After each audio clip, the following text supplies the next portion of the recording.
स्वयंपाकघरात किचनमध्ये प्रत्येक गृहिणीला पडलेला प्रश्न आज आपण पाहणार आहोत.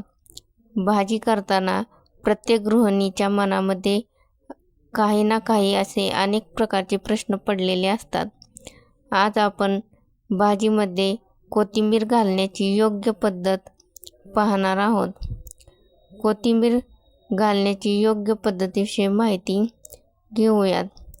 व्हिडिओला सुरुवात करण्यापूर्वी Sujata kitchen and health tips या यूट्यूब चॅनलवर सर्व मैत्रिणींचे स्वागत आहे. व्हिडिओला लाईक केले नसेल तर लाईक करा, शेअर, सबस्क्राईब करायला विसरू नका. चला तर व्हिडिओला सुरुवात करूयात. भाजीत कोथिंबीर कधी घालायची जाणून घ्या योग्य पद्धत. आपल्यापैकी अनेकांना भाजीमध्ये कोथिंबीर नक्की कधी घालायची ही एक गोष्ट ठाऊकच नसते. आज आम्ही तुम्हाला भाजीमध्ये कोथिंबीर नक्की कधी घालायची आणि ती घालण्याची योग्य पद्धत कोणती हे सांगणार आहे. कोथिंबीर प्रत्येक भाजीचा स्वाद वाढवते. कोथिंबीरीच्या पानातील सुगंध आणि चवीसह ही पाने पाचक रस वाढवण्यासही मदत करतात.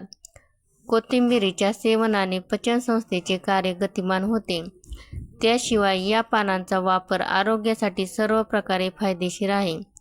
पण आपल्यापैकी अनेकांना भाजीमध्ये कोथिंबीर नक्की कधी घालायची ही एक गोष्ट ठाऊकच नसते. आज आम्ही तुम्हाला भाजीमध्ये कोथिंबीर नक्की कधी घालायची आणि ती घालण्याची योग्य पद्धत कोणती हे सांगणार आहोत. भाजी शिजल्यावर लगेच कोथिंबीर घालावी. खरे तर यामागे 2 कारणे आहेत. पहिले कारण म्हणजे भाजी बनवल्यानंतर लगेच त्यात कोथिंबीर घातली की भाजी त्याची चव शोषून घेते आणि भाजीची वाफ त्याचा सुगंध पसरवते. डाळ बनवून झाल्यानंतर सर्व करण्यापूर्वी त्यात कोथिंबीर घाला.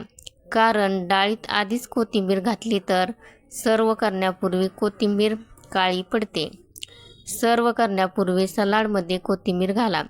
सूप बनवतानाही सर्व करण्यापूर्वी कोथिंबीर घाला. त्याशिवाय पालक आणि वांग्याच्या आमटीमध्ये कोथिंबीर घालण्याची काहीही आवश्यकता नाही. चव वाढवण्यासाठी तुम्ही धने पावडर घालू शकता. अशा प्रकारे तुम्ही तुमच्या जेवणात कोथिंबीरीचा योग्य असा वापर करा.